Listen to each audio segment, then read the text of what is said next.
We are three Yanks and a Brit, and we all sound like frogs. Let's get this show going, man. Welcome to the Bleeding Burgundy Podcast, a Washington Commanders podcast for fans, by fans, with your hosts, Jesse Martin, Because 90% of them are wrong. They're fucking wrong. Max Taman, You've got a plate of shit and you've got a bowl of shit. They're the same thing. Scott Hartley, Yeah, thanks for having me on. Yeah. John Taman, What the hell was I talking about? I just don't get it. I don't get it. and now, the world's worst podcast host, John Taman.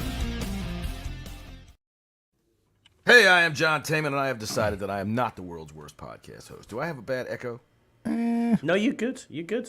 Well, then I am the world's worst podcast host because I should have taken care of this before the damn show. I must have some feedback on my own head. But hey, it is Victory Tuesday, and I'm going to throw it over here to my friend Jesse real quick because I've got to get a special guest that we're going to have here on the show today. Jesse, how are you doing today? Oh, great. Yeah, back to work, back to the slog. Wish we had about 10 more days of vacation, but, you know. Oh, yeah. You take what you can get. Well, we just got done with a wonderful weekend, long weekend. Wonderful. It was magical. Was it It magical? was magical. It was With magical. some of the best friends in Jesus. the world. Thank And even my dogs were excited about it. I tell you what, that's how you know it's magical right there. So, yeah. All right, so there's Max down there. We're saving the best for last. I don't know how to point this way. I'm Max, over how are here. you? All right, Max, you're on the wrong side of the damn screen. What are you doing over there? There you are. Hey, there's Max. Hey, down there I am. there. Hey, Hey, Max, with your new hat. Show us your new hat. Let me see your new hat. we got the Montgomery Biscuits. What the hell is that? It's a minor league baseball team. It's the second best mascot in the game. The Montgomery Biscuits. The Biscuits. I got me a hail hat this weekend from our boy Deuce. If Deuce you in the red want- zone. Go ahead. If you want to know the best mascot in the game, though, it's the Rocket City Trash Pandas. Okay. I kind of But- like the disco turkeys down in South Carolina. But, Scott you has know- no idea what we're talking about. Our good friend Scott Hartley, who is just now fresh off the airplane, refreshed. Are you over with the jet lag there, sir? Not really yet, but I think I'll feel it tomorrow. But yeah, it's all good. I'm still kind of awake. I had a few hours sleep on the plane, and then a few hours sleep when I got back. So yeah, I'm okay. I'm feeling quite refreshed, which is good. It's good to, although I miss being there, it is a long way, and it's good to be home in some ways as well. Which of course, I don't we mean all that know about rudely. that. But Y'all just need to pack the families up and just come on. Just We got to give him his due.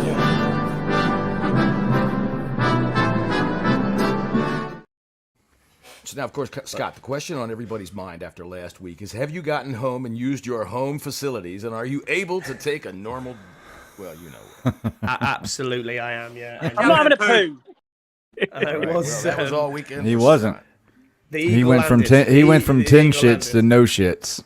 I gotta say, trying to get Scott's bowel movements to go viral has been fun all weekend. Yeah, I'm sure. It's when people start questioning you on Twitter. It's like, really? What's going on here? But no, it's all right. All right, I'll tell you what. You know, we did have a good weekend, and before we get to the football game, we're obviously going to talk about. We went to the Nationals win on Saturday. Saw them beat the Miami Marlins. Me and Scott sat there talking about everything but the baseball game, but that's all right. The annals of football and life, John. It was good. It was a good That's chat. right. I enjoyed it. You got me That's through what 3 baseball's hours, man. for. It's a pastime. Jesse and Andy, of course, were screaming their heads off. Yes. They were indeed. And my daughter was there just being probably bored. Part of the, part of the game. Yeah. But no, it was good. I'm glad my daughter got to come and meet everybody. Mm-hmm. So that was pretty cool. I spent enough time online and talking with you guys. It's good to get some of the family to realize why are you taking so much of my father's time, and like she really gives a shit. I should have gone up and said, hello, hi, how are you? I'm John. I'm with your father on the podcast all the time. See how that went. Would have gone down. I'll tell you what, at one point during the damn game, when we first sat down in our seats, and I decided I was going to sit next to Scott because he was grouchy and grumpy. I'm not going to go over here and watch the Rounders. Scott doesn't care for baseball, so I figured I'm going to show him how this game works. And then Scal sat down next to me, and I swear to God, Oh man, I should have took a picture of that because that was fucking hilarious. Oh my God, I felt like a grilled cheese sandwich. I got the fuck up and moved back into the shade. I said, man, I got to move back in the shade. It's hot out here. But, I just want to get out of there so I can breathe. I love Scouts. I love Scouts. Scouts was the world traveler this weekend, man. I'll tell you what, he was some frequent flyer miles. He landed in D.C. on Thursday, went out partying with you guys Thursday night, watched the football game. Yeah. Got on a plane, flew out to Indianapolis, hung out with our friend Tim Meek at the Breaking Benjamin show. Now, I didn't expect to see him until Sunday, but no, there he is at the baseball game. I was like, Jesus Christ. Straight off the plane to the baseball game. And, before that on Thursday, it was really nice to meet one of our regular listeners. Arch Deluxe came out. Oh, yeah. And hung out with us and had a few beers with us at Tom's Watch Bar as we watched the Thursday night football game and watched Tua just, poor Tua. It was rough, that. That was rough.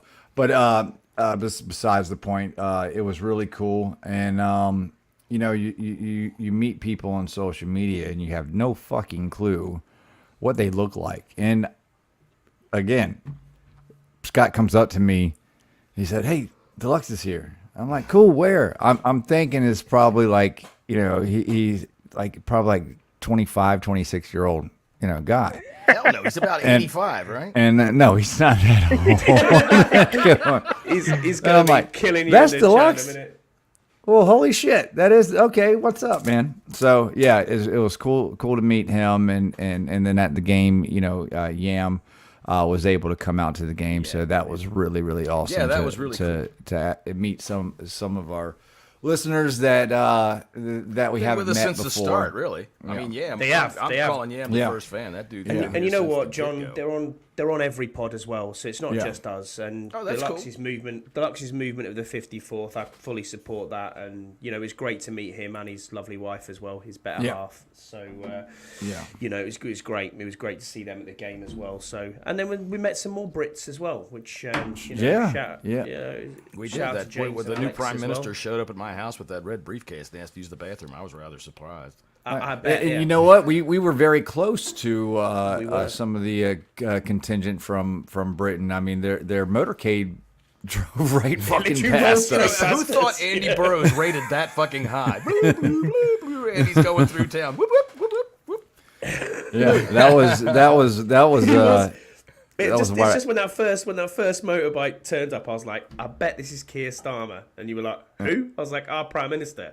And then sure enough, whoop, whoop, whoop, more and more. And then, Then the British flags go by. I'm like, well, fucking holy shit. Look at that. That's who it was, yeah. I used to work downtown a lot. You had to pay attention to when those folks were coming to town or when the president was moving around because, you get stuck in traffic, man. They don't care. They stop everything. Yeah.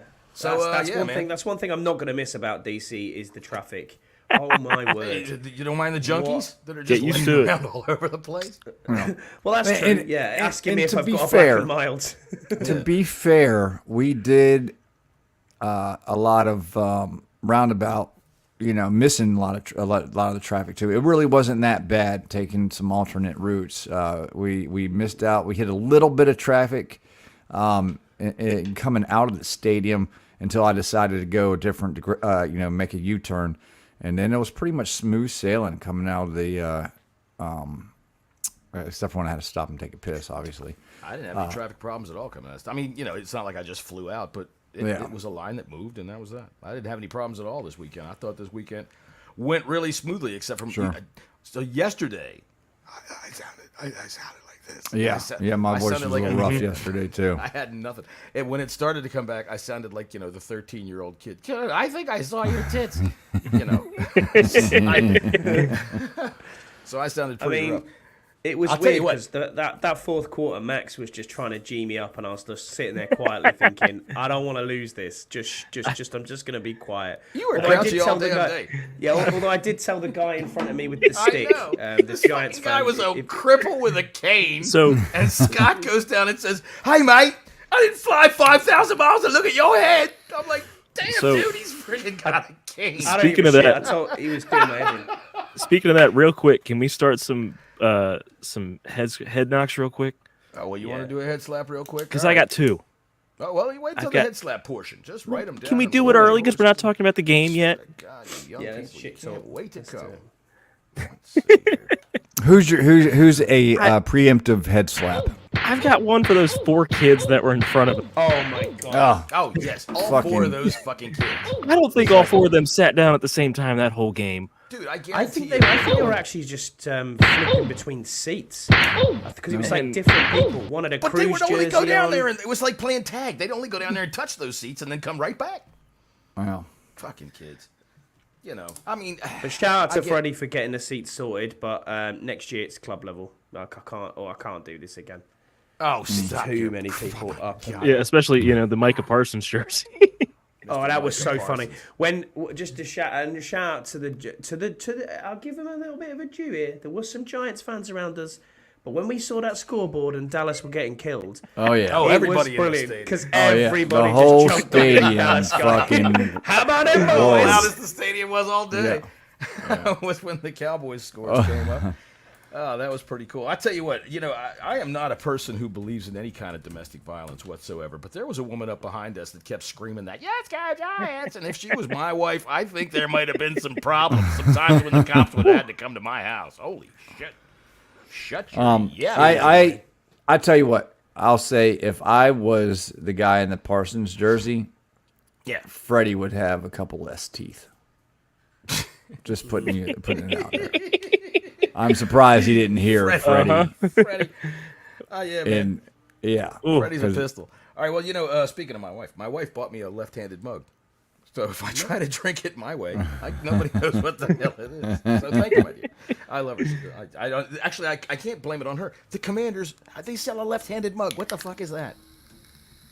All right, I should take that and give it to Deuce. Maybe it's and for make a video left-handers. about it. All right, so let's get to the game here. Let's go ahead and get to the game. We got some stuff to talk about here at the game. All right, so for one, overall game experience since we were all there. Jesse, go ahead. Yeah, I had the game experience was fine. I mean, we talked about with our buddy Darren and Tony Wheat because we went to the National Stadium, okay, and there's nothing spectacular about the National Stadium. It's relatively, I liked it. It's a nice stadium, okay. Sure. I mean, it isn't Camden Yards. I think easy to Camden get Yards to. is like one of the most iconic MLB stadiums in the world, but the National Stadium's nice. I asked him. I said, I want you to picture the stadium because me and Scott, Scouse and Burrows got to have a sneak peek of the stadium before on Friday. Stadium, yeah. Okay. So we got there, and I said, just take it all in, and then tell me what you think about the Commander Stadium when we go. Especially Darren, it was his first time at the stadium. Yeah. And I tell you what, man, there wasn't much of a difference whatsoever. Yeah, it's a little bit older, but they've done work to it. Okay, they've painted. They fixed the seats. It is your regular run-of-the-mill fucking stadium, man. I mean, no shit fell on us. No water Yeah. fell on us. Yeah. TVs didn't fall down. I don't think I thought Had the a crowd was Tupperware good. box though. For me, the game day experience, unless I fall down and break my ankle or some shit falls out of a pipe and hits me, I'm here to watch the football game. If the seat is a little uncomfortable or a little cramped, I don't give a fuck. I'll stand up. The only issue, But it was all right. I didn't mind it at all. Go ahead. the only issue, something was going on with the new stereo system. Yes. Oh no, there's not something going on with it. Listen, I got to talk to you, Commanders freaking stadium people. Either turn it down or stop hiring women that talk like this to get out on the field with the It wasn't just microphone that. and speak because It nobody was can fucking Yeah, understand it wasn't anything. that. It was the announcers. It was the refs. Something was going on Couldn't with hear it. anything. You think Yeah. that was It just was, where it our was seats blaring were? like crazy. No, I think there was a lot of concrete in the other boxes people around. in the bottom bowl saying there was issues too. Even the reporters saying that they had to go online to figure out what there's this there's an NFL a site that's done by the NFL, by like and it's live. to get the calls because they couldn't hear what if it was a false start or a holding or anything like that. I mean, the only reason why I know is because of the symbol, the signs that they do. But you couldn't hear it. You couldn't hear the refs, and it was like that stadium line. But every time between a play, the music is so fucking loud you can't talk to each other. That might be. It could be from where we are, but we've been outside before. And look, that woman grabs that microphone and screams into it, and I can't understand a fucking thing. And then all of a sudden, there's some guy down there waving at me. I don't know who the fuck he is, because as far as I know, his name is... That's all it sounds like to me. When Max made a joke last week about how I won't know any Wale songs, I still don't. That sounded... It was like... And I'm not making fun of the music or saying anything about the genre or him as an artist. It just sounds like, what the fuck is all of that? It was just garbled. All of it's garbled. The stadium PA system is turned up way too fucking loud for all that shit. And for the referees, you need somebody on the field doing the sign language because nobody knows what they said. I couldn't hear them. What did you think, Scott? What was your game day experience? My game day experience was great. Starting at tailgating, seeing family, seeing old friends, which is amazing. Hanging out with you three was hanging out with you three was great. I knew you'd go there. Of course, I'm gonna make fun to give Karen some fits. Yeah, of course. But no, it was all good, man. I enjoyed it. I really enjoyed it. It's great to catch people who you haven't seen in a year, and you think, this is great. It was good to sit. The seats were good. They were good. They were decent seats. It's just people don't want to watch the game. That's the problem. They're going down with 4 beers. They're coming back with chicken tenders. They're going to sort this out, sort that out. They're constantly up for a piss. It's the same at any major stadium. So, oh my God, that woman in front of us who was Instagramming. Where was that? That was at the baseball game. She just couldn't stop. Dude, I'll tell you what, as I was walking through the stadium on Sunday, every time I saw somebody getting their picture taken, Max saw me do it a couple of times. I went up behind them. I did all kinds of You did it to Burroughs and Shelley. I did. And I saw the picture. Your leg is in it. Your face isn't. But still. Right, so, anyway, sorry, Scott. But yeah, man, it was a great experience. I mean, I wait for this every year. I look forward to it every year, and that fourth quarter just killed me off. I was just quiet, thinking we cannot lose this game. I really enjoyed it. Absolutely, really enjoyed it. But yeah, and then the adrenaline dump you get after it when it all goes, it's like, okay, now I'm tired. Now I've had enough. Right. Well, you get the ride home. Yeah. And then the travel, it's just like, oh, okay, yeah, great. But no, I really enjoyed it. I really enjoyed seeing you three as well. You know what I mean? That was the main part of the weekend, which was amazing for us. Thanks, buddy. To get together. No, it is though. It's you know what I mean. We are family on this podcast. I genuinely believe even that. though Max didn't come to the baseball game because he. Well, it's not his. I'm fault. sorry. Something better to fucking do. I mean, It's I a don't know. birthday, Sorry. But that cake was fucking awesome. I'm just gonna put that it out was, there. man. Yeah, that was rad. It really was. Hey, shout out Megan. She's probably not watching, but I'll tell her later. She's probably right behind that screen. No, Better talk about my cake. So Max, your game day experience. It's the Commander Stadium is what it is, and What a fucking cop out answer that is. right. But what I mean is, when you go to the stadium, you expect it to be this marvelous spectacle, and I don't It's nothing spectacular, but it's not nearly as bad as the people that have never been to the stadium talk about. And when you go there, I agree with that. Yeah. everything outside the product on the field is just bland and mediocre. They did it up with all the paint jobs on the outside. It really looks good now. The Rays Hail banners are pretty cool. The Rays Hail's good. The FedEx colors are gone, and it's team colors now. It looks actually like a stadium instead of just a corporate sellout. But here's the thing. What am I looking for in a on-field product? For one, for those of us that went to the game, when the cheerleaders came out, there was all the women cheerleaders and one guy. And he was doing all of the walking and the posing and everything. And it wasn't like he was part of a dance team because they were out at midfield. But this one guy was with the cheerleaders. And I don't know. I just kind of thought that was funny looking. But what am I looking for? I don't care about the on-field fucking fiesta. Fuck all that. Give me the football game. That's really all I want. Now, you guys had gone to the stadium on Thursday, and Jesse, you said there was 3 big wet spots, or looked like wet spots, out on the field there that weren't there Thursday. So we had a irrigation issue? Yeah, there was an irrigation issue. I got soaked out and kind of probably just sat there.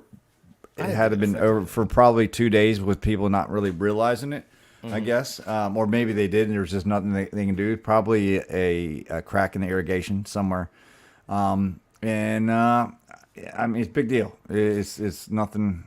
It's just on aesthetics. I'm not going to sue him or anything. I didn't hurt myself, but yeah, I could have. It's not like the bathrooms were a lot better as well this year. They actually had paper towels in the. I will say, I know, Scott. There was one point I was coming out and you were coming on, and you just looked so angry. I thought, oh, Scott's leaving.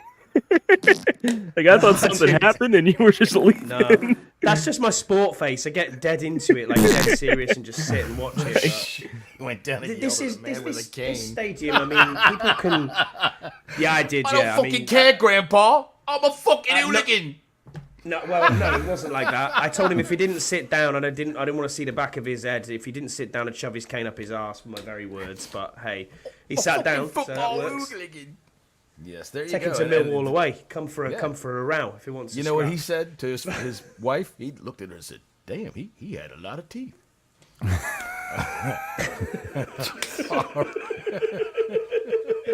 They were yellow, but he had a lot of teeth. All right, we are going to start off today with our good friend Coach Simple's going to have something to say here. So, God damn it, it's another birthday, and I don't know if Terry is bad. I don't know if Terry is trash, but I don't know if it's Cliff. I don't know if it's Cliff. I don't know who it is, but God damn it, Terry only getting 8 catches for 26 yards. I mean, I could have done that. I could have done that. I could have done that. The bullshit that I see out there is just, we almost lost to a team without a kicker. How is that almost possible? he's got a point. Can we just say, how is he that sweaty inside? I tell you what, man, Coach Simple gets into it. I met Henry on Sunday, man. That was one of my highlights of the day, man, meeting that. No, it was great to meet meet him. Deuce, too. Yeah. I had a great time meeting all those guys. And now, look, he's talking about Terry. All right, what's up with Terry? Terry's not getting open. Terry's not getting deep. Terry's not getting targets. Terry's not blocking. That's what I heard today on the Kime show. Is his blocking was not very good. Yep. So we'll start off with Jesse. Jesse, let's start off with Terry. I'll start off with the blocking. I mean, you remember Max? I said, I was like, that was Terry.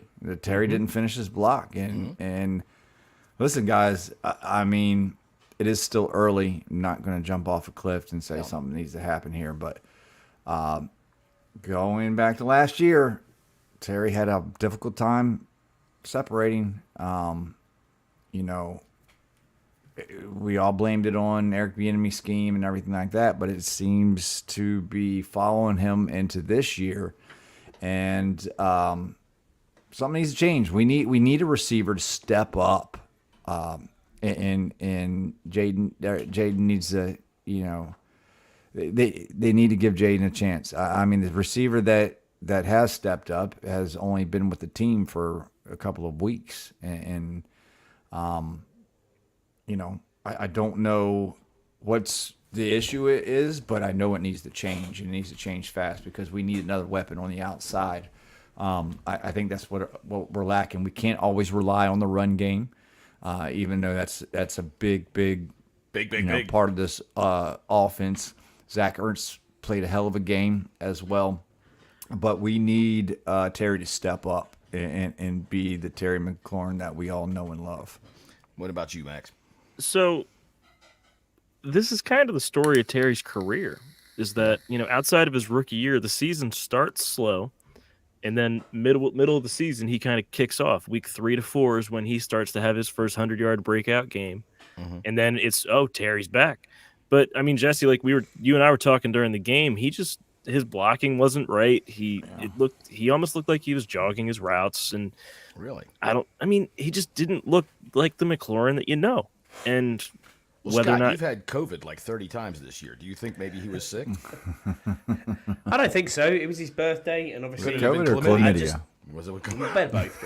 Bit of both. Maybe did he have some dropsy going on there? Possibly, yeah.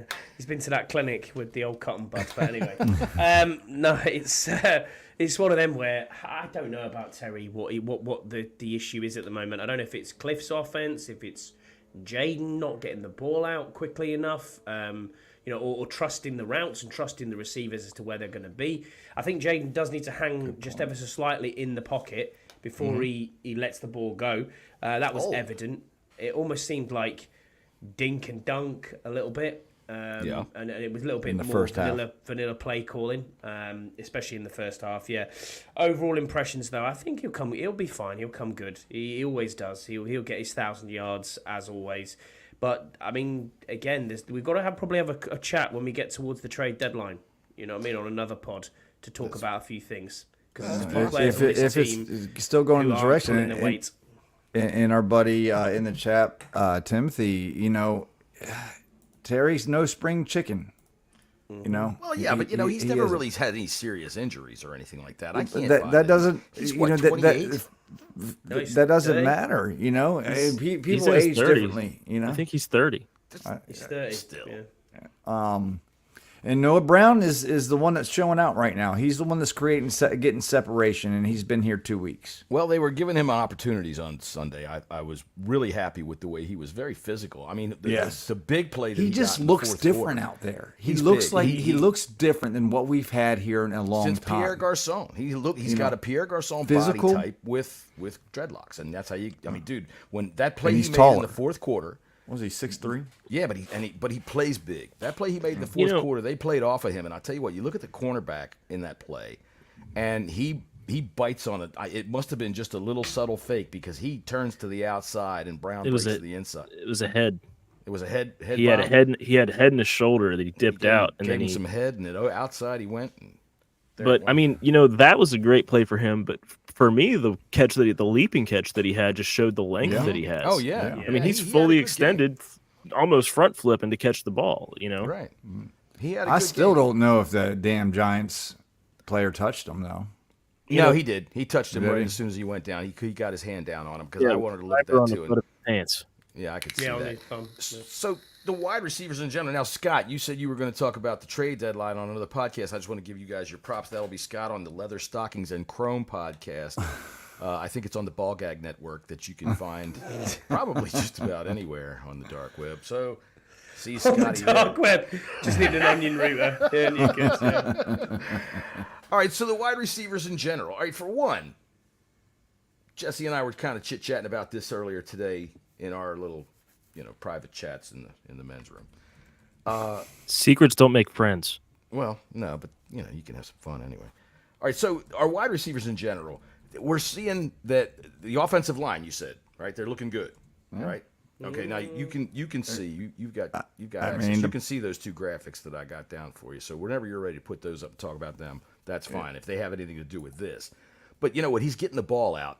I think he's like third in the league in how long he's holding the ball. I mean, in terms of how short it is that he's holding the ball, it's like 2.2 seconds. See, that also, too, the 2.2 seconds goes into those the screens. This, what I wanted to point out, this is true pass sets. This is when Jaden actually drops back. We are ranked fourth. Okay. Yeah, not a screen. Not no like kind of a dump off to a running back or anything. This is a true drop back set, and we're holding our blocks for him. I've been saying this all off season that our offensive line is definitely going to be better than what they are perceived, and you can see it. They have, and I think. Cliff, Max will attest to this. I was like, what the fuck is going on? Fucking these play calls, especially in the first half. But I think I mean, look, going back We and, got a and text at 1:20. Fuck this. I'm watching another game. the whole first He's in the drive. stadium and looking at the phone. Watching At the Steelers whole or something. first drive, Jesse's going, "What are these screens?" And it's like, Yeah. Jesse, it's the first drive of the game. now listen. After a bad hold called back listen, up. hey, I'm in this too, okay? All right.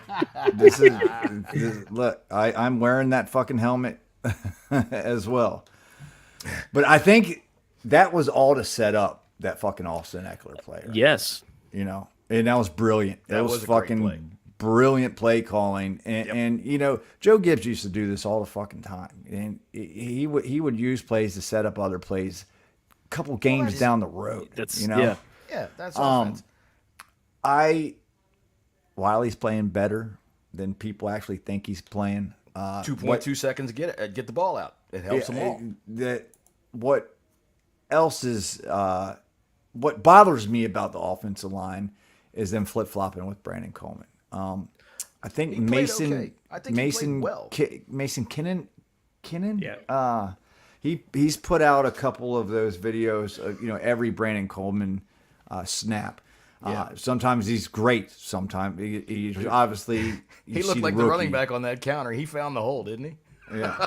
Right up through it. Jesse, I Max. think that's just to get him in football shape. I realistically think he's our starting left tackle, and they're just kind of trying to ease him in just because he didn't see anything during camp or preseason.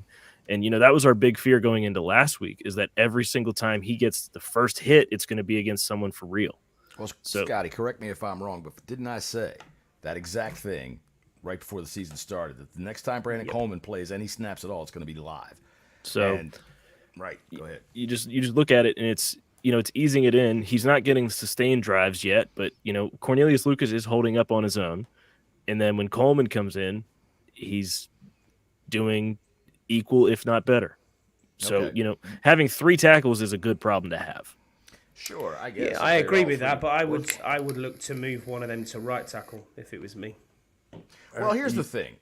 If They- Wiley's playing like he is right now, there's no need to. And if Jaden keeps playing the way he is right now, he's holding, because I kept saying during the game, all right, since we're all going to sit here and talk about how, we were looking at things possibly through the wrong eyes, what are all these screens? I kept saying it looks to me like Jaden is trepidatious. He looks like he's a little afraid to throw the ball. Like I said, I don't want to see him like Jason Campbell, pat the ball like it's got a fucking diaper on it.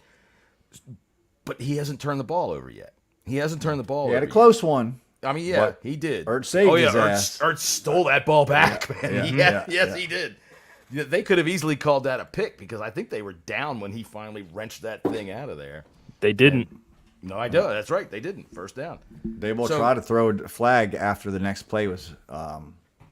So I'm good with it, all right? Because downfield, they really aren't getting a whole lot of separation, except in some circumstances. And if he is a little nervous about throwing it into really tight holes right now, okay, take it, at your own stride. There was a sack. There's a sack he got, which was kind of on him. It wasn't on. He held it. He held it, and he also drifted back, and that's a theme that's been happening. Instead of moving up in the pocket, like good pocket passers do, he kind of stayed and then kind of drifted back and then fell into the sack. Do we have great tackles? Absolutely not. Not But yet. they're adequate. They're playing So far. adequate right now. Brandon Coleman, I'll tell you what, as he's coming along, I think that the guy's all right. He's got some technique things to worry about. Max, you were getting ready to say something. Well, we can talk about this graphic that just got thrown up. Then I can bring up the. Yeah, look, I mean, we're right in the middle, man. I mean, What this is is What am I looking at? So on the Go ahead, on Max. the y-axis is the win rates of the offensive line based off of like every pass block, Okay. and the x-axis, the horizontal, is the PFF grade that the offensive linemen get. The median is the line that literally pierces directly through us. So we are, in terms of this, we are a median offensive line. Bang We're average, in the bang we're in the average. mid. But frankly, from where we were talking about before the season, this is better than where we expected. If you look at the Rams, for an example, we were supposed to be in the corner right here. You see where in the left hand side, everybody expected us to be 30-30. That's where everybody expected. That's what everybody was talking. Right. And I mean, Well, and let's be honest, we've played 2 very good defensive lines Absolutely, so far. yes. So Are the Giants really good defensive? look at those edge Yes, rushers and they tell me are not. really good. Look at They Dexter got the Lawrence and best tell me not. other than play us. They got the best defensive But- tackle in the game. Right And now. they have Since in Dexter Lawrence, and then they have 2 of the best edge rushers in the Quentin game. Williams might Yeah. have a thing to say. No, chance. sorry. So- Dexter Lawrence is better than Quentin Williams. Yeah, well, Hands so- down. While you no 3 way. are Shout out. Brian old men Burns and brr, Thibodeau. brr, brr, Yeah. So Shut up, you face. one thing that you guys haven't noticed that you might have noticed, but around the league, defense are starting to play too high, Okay. Yep. which is a lot more difficult to throw the ball Well, down it's the legal field. everywhere now. So, I mean, why not? Fuck it. You know, I'm going to get hit. I might as well get a little freaking buzz on before I get out on the field. Oh, So- you're talking about something else. Oh, I'm talking about the You meant safeties. 2. Okay. 2. This I thought you meant like they were TWO. playing too You, high. you see what we've had to deal with for all these years, Max. You I mean, see you're what- you're just coming into this. Hold You know, on. no, I'm just kidding. into this. Hold on. Look, Go ahead, but- Max. I'll tell you So- something that you know what Max lived with was me being able, when it started to snow, was to just go out secretly on the back porch and put a freaking cookie sheet down. And when we get 4 or 5 inches of snow on it by nightfall, and Max was in the shower, I'd sneak in and throw that motherfucker over there. So, Fucking dick. that's what Max grew up with. So go ahead. Anyway, So, Max, you were but- making a point. So when the safeties are playing too high and they're dropping back into a cover 2 shell that does not start with the safety in the box, it's a lot more difficult to throw that unless the flats are playing forward. If they're playing their hard flats, that's when you can find your little 10, 12-yard dump offs into that little hole. Right. But So is that how the Giants were exploiting us? Yeah, we're playing back, and then because our corners are playing back towards that 12-yard because we didn't want Neighbors to beat us deep because that speed. But Beat us every other way. he beat us every other way. 138 yards But or something, frankly, 120 if Michael Davis can tackle, Oh my he's. God. I mean, Tackle. How about just get close? look, in one of those drives, you and I saw it. He did the exact same move twice. I'm sorry, 3 times he did it to him. Yeah, Yeah. Michael Davis. Yeah, We'll get there. We'll get there. look, there's many, but All right, well, we're on the offense right now, I think. Sorry, Scott G. You are wrong again. No, I Oh, don't agree Scott with G that. is wrong? Well, let me see what he's got to say there. Scott G, no judgment here. If I travel to a game, I want to sit in the seats. Well, you notice we didn't fucking ask you, did we? Oh, sorry, Scott. Everybody else came but Scott. Let's No, see. you're You know, I saying, tell you you're what, saying if that's Scott for the travel, best, right? the best I mean, DT in the league is saying is Chris Jones. I kind of agree with him. I think Chris Jones is a beast. he Jones is. a beast, but I like Quentin Williams. You know what Chris Jones does though is he plays 2 plays and he goes and sits out on third. When he plays on third What's down, he's Hen- not in for first. What Dexter about Lawrence Hendrickson? Hendrickson's an edge. Well, okay, yeah, it's tackle wise, yeah. In terms of tackles, you're looking at Dexter Lawrence, who's a 3 down tackle who does everything that we wish Daron Payne would do.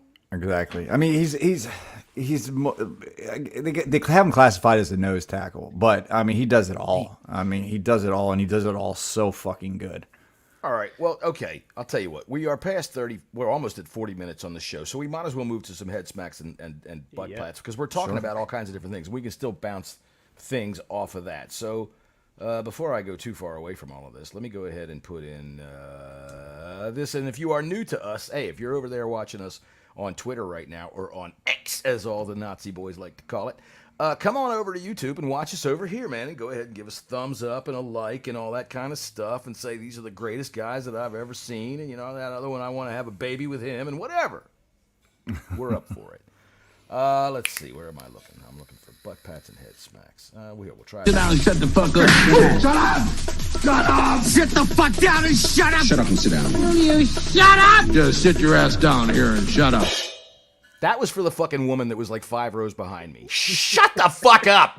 I got another one. Please. Another one. Go ahead. All these people who are stating, and I'm sorry, Freddie, this is directed at you too, that fucking Brian Robinson should be the running back too. Oh, Sit down and shut the fuck up. Shut up! Shut up! Sit the fuck down and shut up! Shut up and sit down. Will you shut up? Just sit your ass down here and shut up. God damn right. Go ahead. I mean, it's ridiculous. fucking ridiculous. Eckler is here. He's got a role, and that's what he wants. He does not want the RB1 run role. He can't do it anymore. He's too old. We want him healthy. We want him, at his peak, and his peak is exactly what he's doing right now. Exactly. Look, when you watched Austin Eckler with the Chargers, he was his best when he had Melvin Gordon there taking some of the heat off and giving him 2 plays off or whatever and letting him play a role because he is electric like that. He is. I mean, dude, that kickoff return, that was a ticky-tack hold when I watched it back on this guy, Ballore, who we just and he's great at pass blocking, too. I mean, Eckler is good at that, but he cannot handle the load. We shouldn't want him to handle the load. He could, I bet, for a couple games, but you're just putting him out there for more danger. And Brian Robinson has become a fucking beast, man. He is. He's a bell cow. B-Rob is the guy that's going to get the majority of your touches. Eckler's going to come in, and for lack of a better term, he's going to play the Chris Thompson role. Yeah. He's going to catch the ball. He's going to catch the ball and he's going to be he's going to be what we wish Chris Thompson was. He's the healthy Chris Thompson. Right. Chris Thompson broke his leg and he could never do anything. Don't say that. He broke his back too. But okay, about that. Hey, Deluxe, you should never say before a game that we're healthy. Yes. Please don't ever do that. I'll tell you what, man. Knock on wood. The all shot day that long. Jaden took when I watched it on television, I thought for an instant, they could have got him for his helmet crown. But, if I'm going to say that they should be allowed to tackle, that was a clean hit. It just got I right was up cussing Jaden out for that. Oh, yeah. Yes, he was. Yeah, I know. You fucking idiot. Throw the ball. Throw the ball. Get rid of it. fucking ball. Or if you're going to run, slide. Well, I think he got a first down on that play. He did. But he did, but he also got the wind knocked out of him. And hey, Jeff Driscoll get the best handoff of the day. 1 for 1. QB2. Yeah. All right. Marcus who? Are we doing yes, let's do butt pats and head smacks because now I've lost the thing there. Scotty, you haven't said anything in a while, so why don't you go first? Butt pat, attaboy, head smack. Get out of here. Who's your first butt pat on offense? I think it's got on offense. Oh, anywhere you want. You go ahead. Yeah, Well, I'll go special team. Oh, okay, offense. Okay. Well, you can go special teams. You can go We know special what you're teams. gonna say. The biggest butt pat of all. Only reason I'm going special teams is butt pat wise. I mean, they got it right this week. They were awful last week, but they got it right this week. The kickoff run was good. I don't agree with you with the ticky-tack play. I've watched that back twice. If 2 referees are throwing a flag, that ain't standing. I've watched it back and it looks. It was a hole. Well, we'll get on to head smack. We'll get on to head smack. Attaboy. Yeah. All right, so attaboy on who'd you say? Special teams Just in general. special teams as a whole. Yeah, they thought they were really good. All right, well, the I'll tell Gunners you what. ran well. Except for Ballore. God damn. 2 fucking penalties. Fucker. I'm going to go ahead right now real quick. As Austin on top Siebert? of that, I'm going to go ahead. Yeah, I'm going to give a butt pat to our boy Scotty here. Our man Scotty.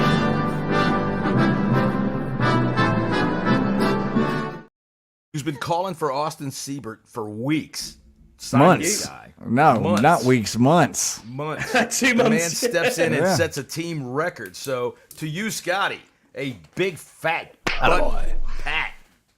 Yeah, Across and the I pond got- butt pat. No, man, I got a little. I got a little goose there too.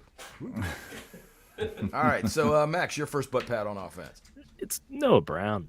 Noah Brown. Noah Brown, he came in. It's the first actual game with the team, and he did the best out of any of our receivers have done all season. Yeah, he did. He did.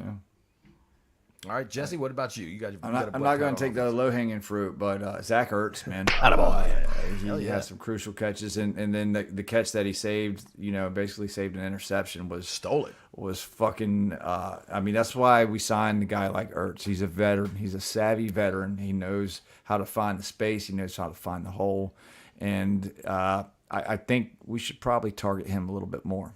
Yeah, I tell you what, I've always said the best friend of a rookie quarterback is a running game and a good tight end. And we had a running game this weekend. We've got a bell cow running back. My head, but Attaboy. is to Brian Robinson Jr. and Austin Eckler, both of them, because you see what happens. You've got, I hate to use thunder and lightning because it's so overused, but you got a hammer. Dude, that 4th and 1, was it a 4th down where he broke out to the outside and ran for like 35 yards? It was third third one. one. Yeah. He got into the middle of that scrum before you know. We it, all just- we all thought he was tackled, and then we're Yeah. like, "Wait a second, what the fuck?" Oh my I goodness. looked, Here I he looked comes. down and I was like, all right, here we go. And then I looked up and because the whole Here he stadium comes. erupted and he's 25 yards downfield. Yeah. If he had a little bit more speed, he probably would have scored. But hey, man, I'll take what he was able to do, and then give him a breather for two, and let Eckler come in. The Because thing is, when you say, you're not, if you had a little bit more speed, he ran 20.4 miles an hour. well, I mean, he What? could have gone 22, right? It's just that. You're I mean, right. look, and he did cross the whole field practically. That's what I'm as he was saying. running it. his whole career though, you can see it in your eyes, right? The hole's there. He runs through and he just gets tripped up by someone pulling his shoelace, Right. or he gets in the open field and he's just got to beat that one last guy and he just gets his hip spun around. It's his whole career. He can't break it. He Yep. can get there and then just can't finish.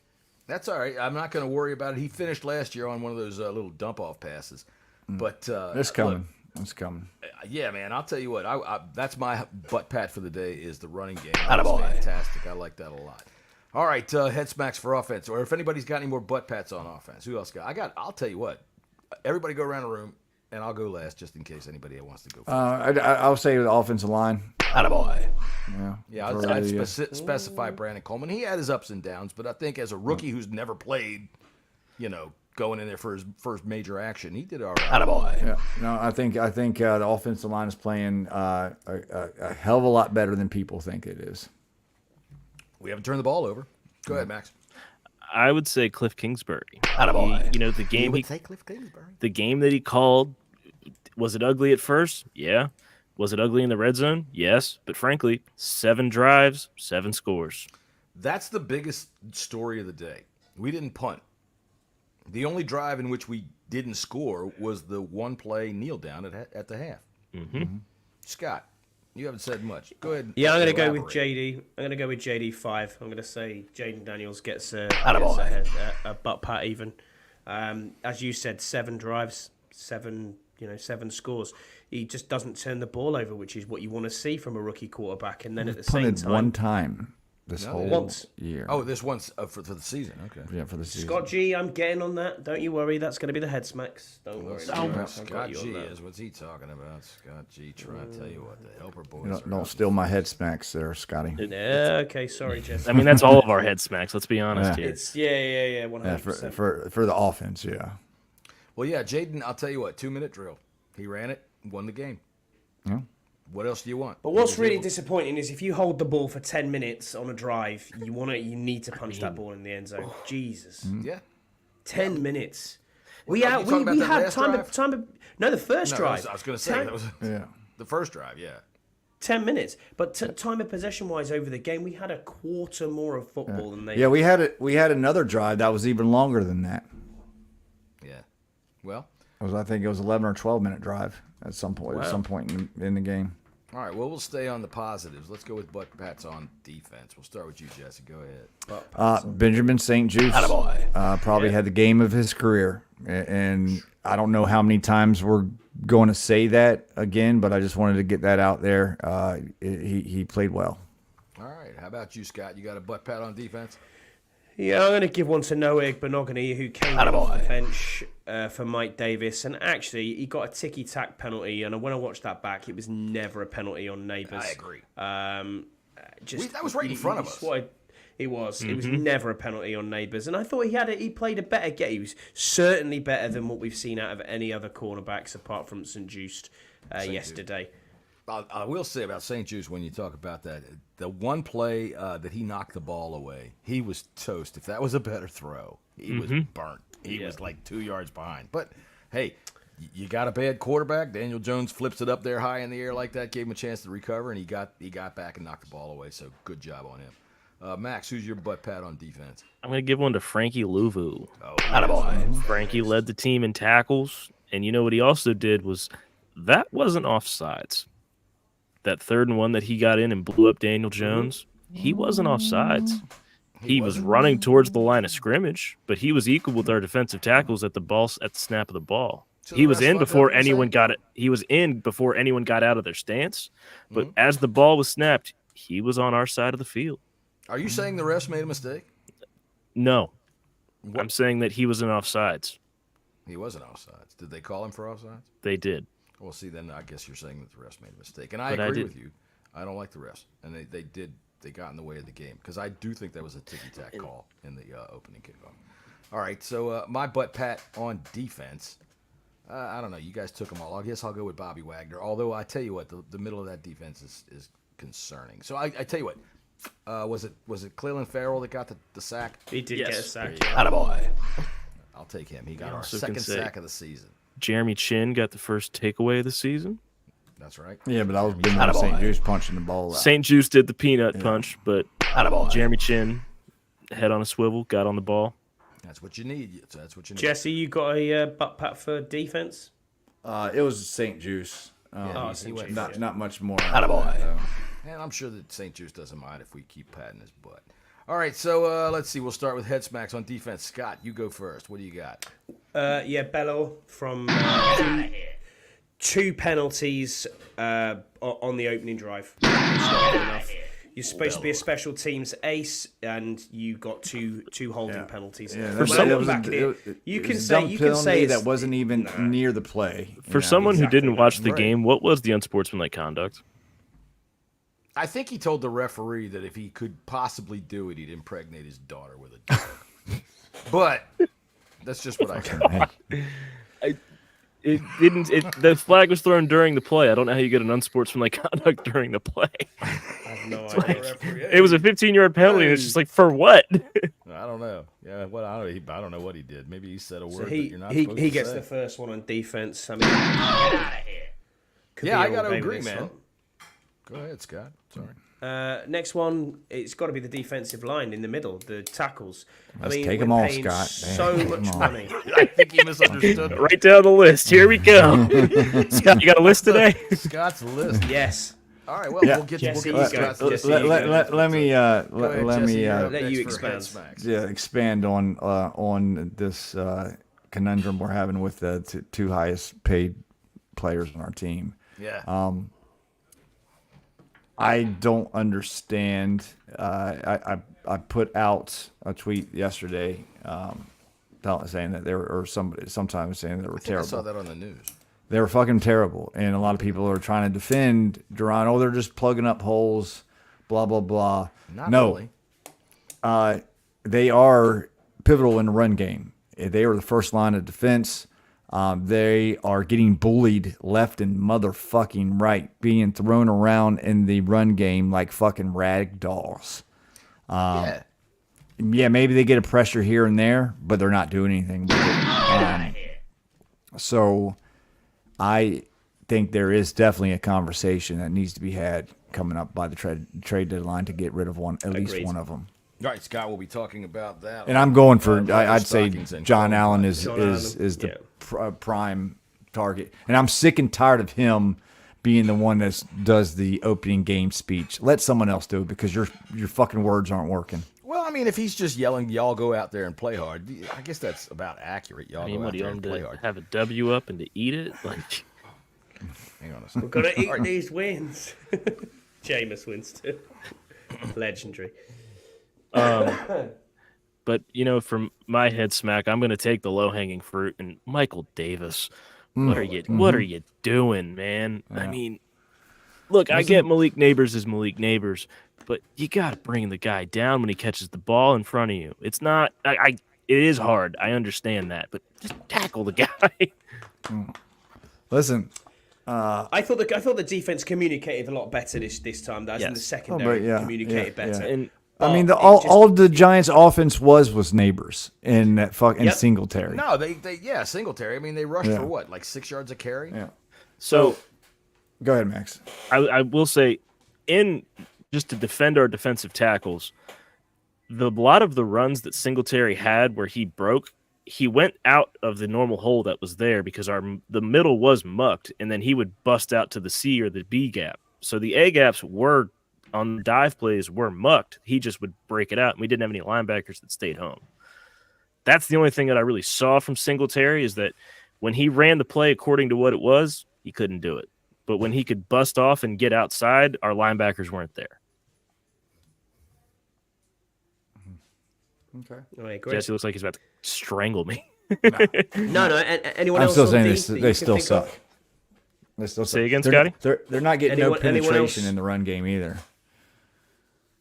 Anyone else on D that we can think of? No, I do want want to just point out what Max was saying about Mike Davis. Scouse was just dead wrong about him being a starter. So I just want to throw that out there. That proved that. Problem is, though, we haven't got a starter. That's the issue. And we've signed, I would take Kevin Seymour today. Emmanuel Forbes 1,000 times out of 1,000 times than seeing Mike Davis out on the field anymore, ever. Because he was that bad. Do you think that Noah I just cemented himself as the CB2? Yes. Yes, I do, Max. I actually thought he had a decent enough game when he came in. I mean, right, but Jesse, considering what our options are right now, who would you take on the field? I don't think it's time to give up on Forbes yet. He's hurt. And to be honest with you, I'm not as high on Noah I as Scotty is. I didn't think he played that great of a game. I'll tell you what I saw was a lot of single up outs on the outsides there, playing back, and that Neighbors was working him underneath with those hook routes and the spins. I mean, he was beating freaking Davis like a drum with that goddamn spin, and there wasn't much safety help at all that was getting over. I'll give you that too. Yeah, they were out there by themselves, and if they're that bad, and they did play more zone in the second half though. Mm-hmm. Sure, but even our starters, all right, St. Just and Forbes, that you still got to give them help. That's not good, all right, and when you're playing elite receivers. We got Jamar Chase next week. That dude could go for 400 yards. Yeah, that's what my point exactly is. When you're playing elite receivers, and Neighbors he's already elite. He dropped that pass at the end of the game. He did. Pretty much. Once in a while they'll do that. Yeah. But that's what an elite receiver does. You got to scheme around them. Okay. You have to give. It doesn't matter. I mean, Sauce Gardner will need some help. Time again. You need to be able to. And they did that better in the second half, especially when they moved St. Juice on to Neighbors more as well too. I mean, Noah I was on Neighbors some. I think it was Noah I that got Wan'Dale Robinson that touchdown. That was Sanders still. That was it Sanders still? It was Sanders still as a slot out. Sanders still had the inside leverage, and Wan'Dale had an option route. He could run a button or he could run an out, and he chose the out, and he chose right. But it's not really easy. I would say this is that, John, you're right. There needs to be more safety help, and I see more safeties playing in the box, and it's not, Well, I tell you what I see. I haven't seen a lot from Quan Martin, really. Well, yeah, me either. And that was what I was just about to say, is that from what I was. Who was at the start? Was it Percy Butler? No, Chin. I thought Butler was. That's right. Chin. Who was it? Was it when wasn't Butler inactive? No, Butler was a captain. He was a captain. No, Derek Forrest has been inactive, and he probably will be the rest of the season. Defoe was inactive? All right. All right. Anyway, I forgot what I was going to say because, that's how it goes.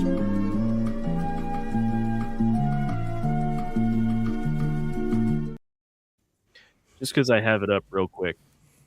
The Giants receivers had only 4 guys get targets. Singletary had 1. Wan'Dale had 4. Slayton had 4. And Neighbors had 18. Yep, 18 targets. He had 18 targets. He had 10 catches for 127 and 1 touchdown. And frankly, out of the 3 deep balls that he missed, 1 he gave up on, and the other 2 just were bad throws. Yeah. He was open on 2 of them. Yeah. Yep. Yeah. The only one he wasn't was when Quan actually got over. And all those, and correct me if I'm wrong, Max, but all those, those were one-on-one matchups. Two of them were. The first 2 were on Davis, and then the one that happened in front of us was on St. Just, and Quan got over. Okay. And that was one that he I remember that. I do. He actually made an effort for that one. Yeah. And Quan knocked it out, but it seems to me, watching the secondary, especially watching them live there, where I can see how they can interact. There's still some familiarization issues, and these are some kinds of things that are only going to come through playing with each other and trying to get used to each other and what they're going to do. Crossing routes, they were deadly. I mean, they kept rubbing us off, and those kinds of things were killing us. when we would get to the point where we would have Daniel Jones, that's the most frustrating thing. Is Daniel Jones is literally an inbred. His parents are brother and sister. I know people aren't going to fucking believe me, but they are. They're blood relatives. And when that son of a bitch can find an open guy coming across the middle practically whenever he wants on third down, it really gets frustrating. By the way, parents of Daniel Jones, don't sue me, even if you can't spell lawyer. You know, we need to be prepared. Scott. Scott almost we need to be prepared for that all season long. The problem is we don't have very good cover linebackers either. So these crossing routes are going to hurt us. We got to get home with the pressure. I mean, we've got 2 sacks on the year. Or can our D-line do this? Yeah, get your hands up. Get them in front. We did that a couple years ago. Then for some reason we fucking stopped. Remember all those passes used to get batted down? Yeah. And I haven't seen it. We haven't seen Montez Sweat. We haven't seen it since. Well, Montez Sweat. No, Payne had a million of them. Even Allen had Yeah, some in the middle. Clog it up. You know.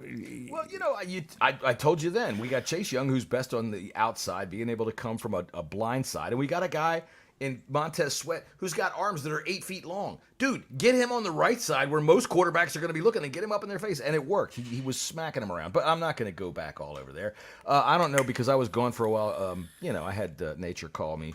But did y'all give the best butt pat of the day to Austin Siebert for breaking the team record and that was wearing the first Mark one. Mosley's jersey? That was okay. We gave it one to him. Attaboy.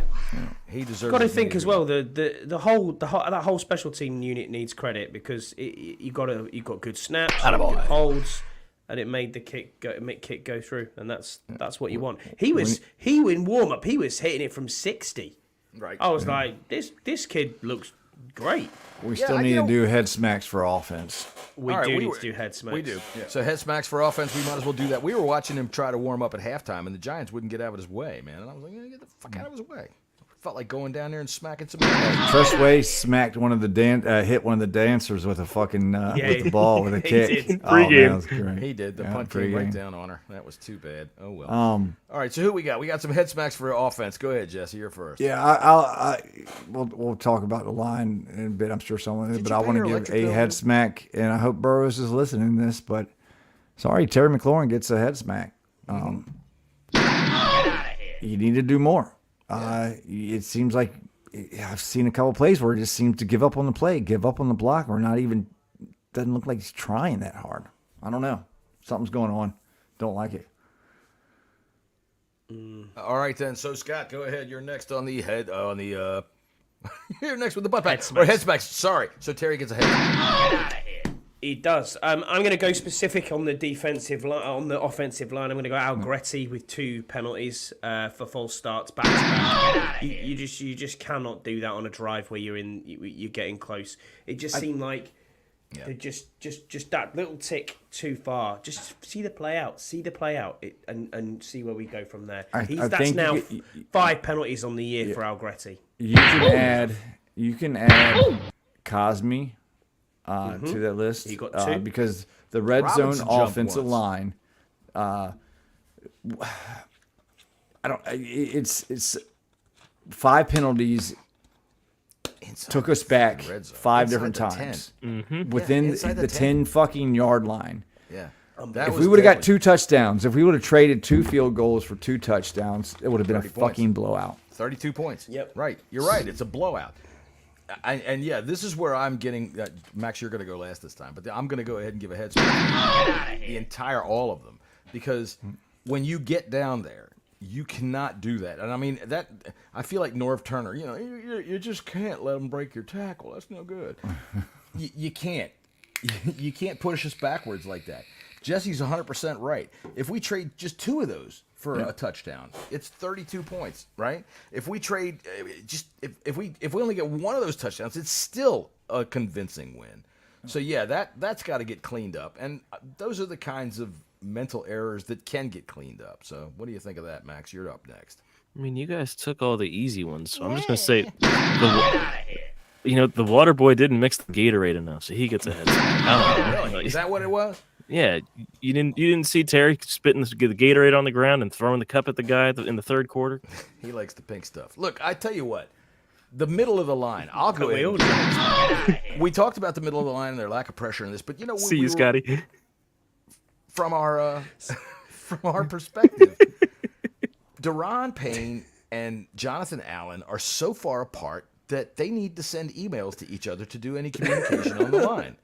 They're like literally they're like fucking 15, 20 feet apart. They're outside the guards.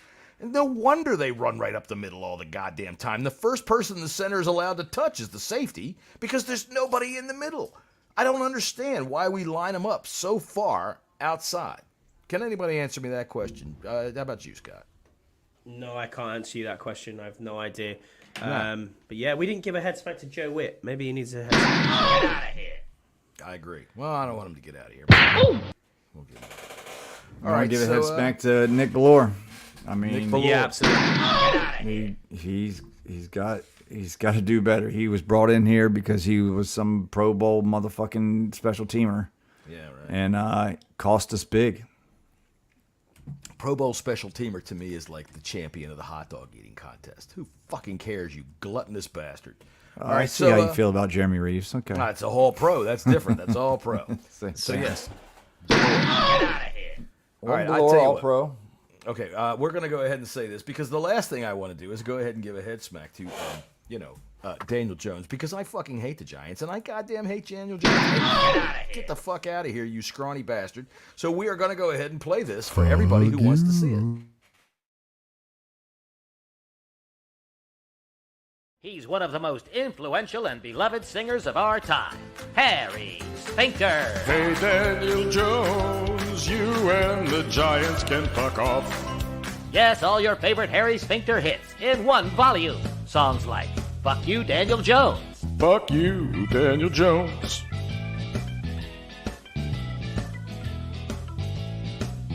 Fuck you, Daniel Jones. Yes, Harry Sphincter, the man Frank Sinatra called the most versatile singer of all time. Go fuck yourself, Daniel Jones. Go fuck yourself, Daniel Jones. Go fuck yourself. Carry your skinny ass back to New York. Fuck yourself, Daniel Jones. Fuck you. And no matter what the mood, Harry Sphincter delivers. Daniel Jones, fuck you. Fuck you, Daniel Jones.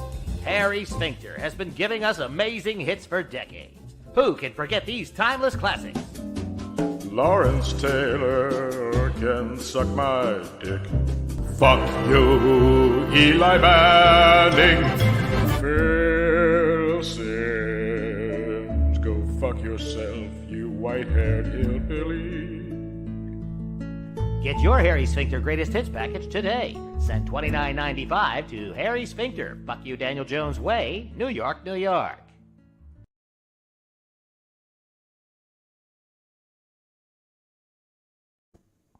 I'll tell you what, I would listen to that CD all day long. I think Scott would too. I tell you, Every time the Phil Simms. Harry Sphincter. It's just the Phil Simms bit. That's the right. thing is, right, while Freddie's in the chat there, he said there was a rather aggressive Giants fan on the way out in the car park, which was quite funny. He was saying it was funny. I think he wanted to start, but he was like a terrier. What are you doing with that? What's going on? I got the coolest comment. No, this is Mr. Happy. Yeah. He's our happy thing. And I remember I told you last year, whenever we win, I'm gonna play it. And then we didn't win for 8 fucking games, so we finally win. So, here he is, the bleeding Burgundy happy guy, for the win against the Giants.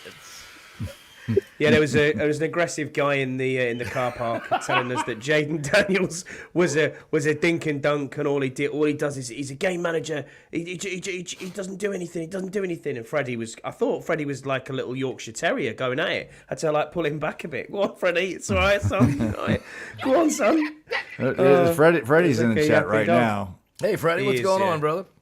Hey, Freddie is the man. I'll tell you what. In the stadium, he is a bull terrier, and dude, you were about to fight a Giants fan. Yeah, man, I liked, the seats the overhang wasn't the best, and the people standing up was really the problem. But honestly, the sight line was damn good. The sight line was damn good. I like being out of the sun, to be honest with you. Yeah, that was top notch. But the fact was, the first Giants touchdown was completely on the other side of the field from us, and I could see it clearly. I could see how the whole play played out, which last year there was some plays where I really couldn't because of where we were sitting. It's just the angle of how it went. And I tell you what, there was a couple of plays. There was a play by Singletary where I swear to God, Adam Bannig, if you're paying attention out there, put something up about this. And it looked like all three of our defensive linemen had beaten their block, and they had him hemmed in, and all of a sudden he flips to the left, and he's gone for 8 yards. And that's the frustrating thing about it with me, because that's where I started to notice just how far apart they are. Because we've got 2 first-round pick, highest paid players on the team, or highest paid players on the team that are in the middle, with Bobby Wagner in the middle, and we're still getting gashed up the fucking middle. So, anyway. That's just where I'm with it. So Max, did you see the 20 or 22 version? I did, and that's where I got that take from. I realistically don't think he was offsides. Also, before we finish, I just need to say as well, am I the most white, pasty person in the entire 100%. Oh, no. Yes. There was I met a guy from South Africa. You turned red as soon as you got off the plane, Scott. Who was the guy that was if he's watching right now, the guy that was from... He's from South Africa, and his girlfriend was from France, and they were living in Alex. Yeah, James. Yep. Yeah. James and Alex. Yeah. Dude, I'll tell you what, man, they were fun. I really enjoyed that. And we met very good them. people. We met them the night before, or no, Friday night. Yeah. Yeah, we met them Friday night at the Rocket Bar, and we hung out with them, and they were great people, fucking wonderful. Hell yeah. Wonderful. Yeah. Look, I'll tell you what. I one thing I do like, and this is just a personal thing, is I like the international flavor in just about anything. When I go to a place and there's a lot of people from a lot of different places, I fucking love it.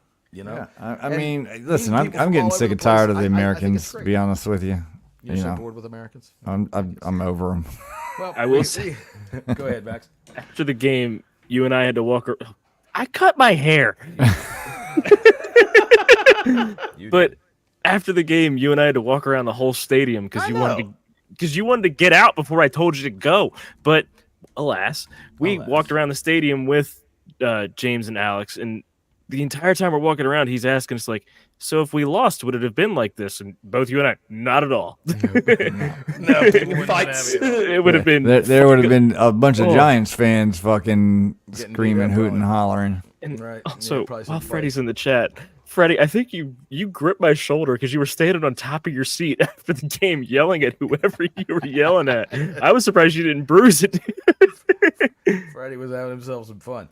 All right, I do have some emails today, so let's see. We got some emails that have come into the Bleeding Burgundy podcast. Email number 1, I can't really read. Let's see. Dear NFL, regarding last year's draft, how about we make it best 2 out of 3? Sincerely, the Chicago Bears. Jesus Christ, man! I'll tell you what. He was so bad. Their quarterback is not looking good. Caleb Williams. You asked me when we were on the way home, you said, "Hey, Max, who's playing tonight?" And I told you the Texans and the Bears, and you said, "Oh, good, I could go to bed early." I watched the first half of that game. It was so bad. All right, well, first off, didn't we? Tony Wheat, congratulations on your victory this week against my fantasy team in the Yanks versus Wanks. Jesse can go screw himself. Yeah, but yeah, let's talk about this for a second. Yeah. All right, the Yanks versus Wanks, fantasy football league. Yes, I lost to Tony Wheat. Tony had a good squad in there this week, and I lost. And Jesse, you trashed Max. I could have set my top quarterback, my top running back, and my top receiver, and still Quarterback didn't help you. It was just Kamara. Just Kamara. I mean, I've decided. I think I could have set Kamara and still beat you. That is true. But that was yeah. I beat Scouse by 101 points. All right, well, that's all right. Scouse got to see Breaking Benjamin this week, so there. He did. So I am firmly in the top spot, followed by Scott. I think me and Scott are the only We're the league leaders. 2-0. Well, after week 2, don't you feel like the New Orleans Saints? Right. What the fuck is going on there? 97 Kubiak's got points them in going. two. I mean, 97 points in 2 games. Yeah. The big Their thing car's playing like fucking primetime Joe Montana. Dude, I tell you what, when I was doing my fantasy research this year, you look at Derek Carr last year. That dude threw a lot of touchdown passes. he did, but they didn't win. No, they didn't win. So, And well. you know, with it is now, I how think much Chase Young has a big part to play. he's getting 3 pressures a game. 3 pressures? How long can Derek Carr keep this up? Because his entire career, every time he's having a good season, his pinky goes over here, and then he can't do anything. We'll see. You remember when Del Rio put on the glove to support the quarterback that year? Oh, yeah, that's right. Del Rio with his glove. He's probably got it with his red hat. All right, so here's our second email of the day. This one says, Dear Commanders fans, hi. You might not know me, so I am here to introduce myself. My name is Michael Davis, and believe it or not, I play cornerback for the Commanders. Seriously, I played a lot of snaps on Sunday. What do you mean you never saw me? I was there, or I was almost there. Sometimes I wasn't even close, but I was probably just off the side of your TV screen. And I was out there running my ass off. And that shit ain't easy. You tried chasing Malik Neighbors around. You know how fast that dude is? I bet you can't do it. So get off my case. Sincerely, Michael Davis. He does have a point there. I guess he does. I don't know why he has to write us about that shit. All right, and let's see. We have this one. Dear Pocket, I blamma jabalish fugalu bastard my fuba neck. My brain is a jelly no mo fop. Sincerely, Tua. All right, so Tua Tagovailoa is stopping by, everybody. It's nice of him to take time away from the hospital to write to us. He had Sam Darnold up. He had Sam I had Sam Darnold up? Oh, well, I got the other one in there, though, so that was the Sam Darnold one. Let's see which one. I was thinking you were having a stroke. No. I was like, yeah. All right, well, let's see. Do I have 2 Sam Darnold?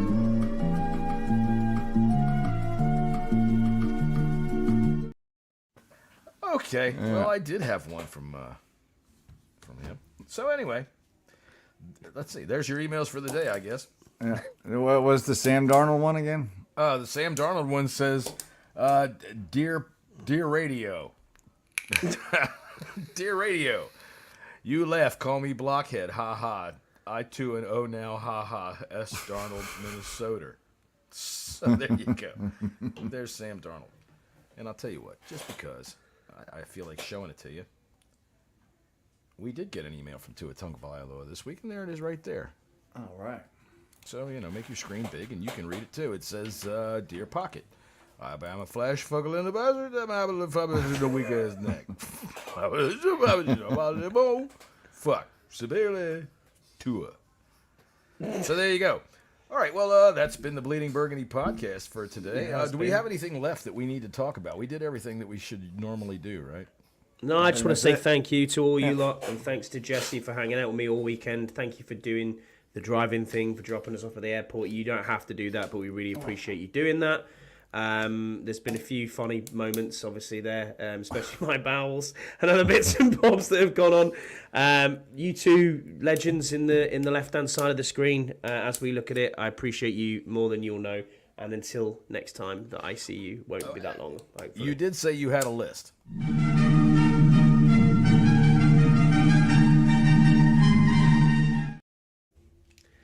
So yeah, this week's list is the 5 times that Jesse freaked out over the weekend. This will be interesting. Yeah, number 1. Where's my fucking shorts? Yeah, that was Thursday evening. So let me see if I can put this picture correct. Where's my fucking shorts? Scouse says, "Keep your fucking voice down. They're under the bed." I have no idea. Second freak out moment. I've lost my card. Oh my god, where is my credit card? Yeah. I don't want to hear it from It's in you. your panel shirt. Yeah, I know. I'll give you that one. So that was the credit card. Third freak out moment. I need a pee. I need a pee. I need a pee. Pee in the park, Jesse. Pee in the park next to the tree. No, there's people sat on the benches. No, Jesse. Pee in the park. It's free. I'll cover you. No, I'll go for a pee. Jail here. Yeah, I'll go for a pee in some bar randomly. Okay, that's cost me $35. Yeah, it cost me $35 to take a piss. Take a piss? What did you have to do in there? Oh my god, yeah. Was it a gay bar? It was a club, and I had to pay for entrance. But if I would walk back up the stairs, I would have pissed myself. $35 for $35 a fucking charge to get dollars. The dude was making some. Dude, you could have made some money at the Glory Hole at least to get it back. And then the biggest freak out of the whole weekend from Jesse was the vape situation. left his $200 vape in a car in an Uber, and then was like, "Can you get onto Uber support?" Yes, I can get onto Uber support, Jesse. And then I got onto them, and luckily the lady, bless her, did bring it back round. So by the time Jesse got up in the morning, it was outside of our apartment. So wow, that was great. Thank her enough. It was really good. Yeah. And the last one of the day, also for Jesse's freak out moments, was, let me have a think. All these fucking screens. Oh yes. No, not the screen. All the screens was a good one, but it was also where's my bed comes into it. Oh yeah. What the fuck did y'all do with that bed? That was right. Man. That was right when we got there. Right when we got there. Turned up, no fucking bed. And obviously I said to them, look, I said, how many people you sleep in? I said, look, this is how many we've got, blah, blah, on the email. No problem, boys. We've got it sorted. Turns up, there was one bed set up. And I was like, well, that's mine. I don't know where you're going, Jesse. It's like, Scouse is in the spare room. And then we had the couch pull-out bed for Burrows. And it was like, there's no bed here. But fair play to them, they got it done by 8. Oh, and parking as well was another freak out moment. Oh, yeah. The New York license plate. Whoever owns that car, F you. Yeah. Well, when we reserved a parking spot, parking is very limited down there, but where we stay, there's 3 spots, right? Mm-hmm. And there's 3, flats made out of this building.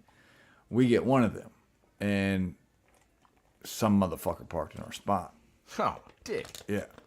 So, you just break his fucking his windshield wipers. Just pull them up and snap them. Right. If he's got a goddamn foreign car, you know how much that shit costs to get fixed. No shit. And I'm not talking about break the fucking the blades. I'm talking about you take the arm up and snap that subbitch off. That'll teach their ass. All right, so let's see. Where are we with the show today? I think we're all finished. Let me get started with the music there. I'll tell you what, man. I hope everybody had a good time today talking about the Commanders' win.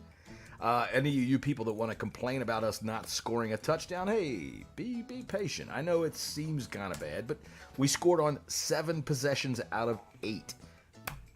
It eventually, we're moving the ball. I think. Right. We're not turning it over.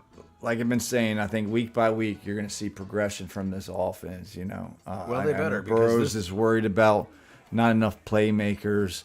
Listen, when you have the likes of Brian Robinson and Austin Eckler and Zach Ertz, hopefully Terry can turn around. Hopefully Terry can turn it around. Then you got Noah Brown showing up after 2 weeks. I think there is enough weapons to make something happen. I mean, are we going to the Super Bowl? Absolutely fucking not. But we're building an offense, and again, say this a million fucking times this year. This is about Jay Daniels' progression, year 1. Mm-hmm. And thank goodness he didn't get his ribs broken. Well, that was another freak out you could add to the list. Potential fucking spam there. Look, that was a bit of a worry there, but when he sat up and he's got his wind knocked out of him. And by the way, I would like to make sure that Scouts, I think it was Scouts, that I had this show this weekend. The fact of the matter is, when you see an offensive lineman like Cosby down on one knee like that, and he doesn't have any hand on anything or anything like that, and they just come over and pat him on the back for a minute, and then he walks off and then comes back on the next play. He got hit in the balls. He's not allowed to touch him because the contract's for TV, so they haul him off for 1 play, and back on he comes. And that's typically what happens in those kinds of situations. Okay, we will be on again Friday to discuss the game against the Bengals coming up, and we better figure out a way to goddamn stop Jamar Chase, or it's going to be a bad day, bad night. I think, Jesse, I will be down your way in Oceana, as a matter of fact, doing some video work down there. Nice. So we'll see everybody next week on Friday, or actually this week on Friday, and then Saturday, Scott and I and Jesse and Max will get together and pick some football games. We'll see you then.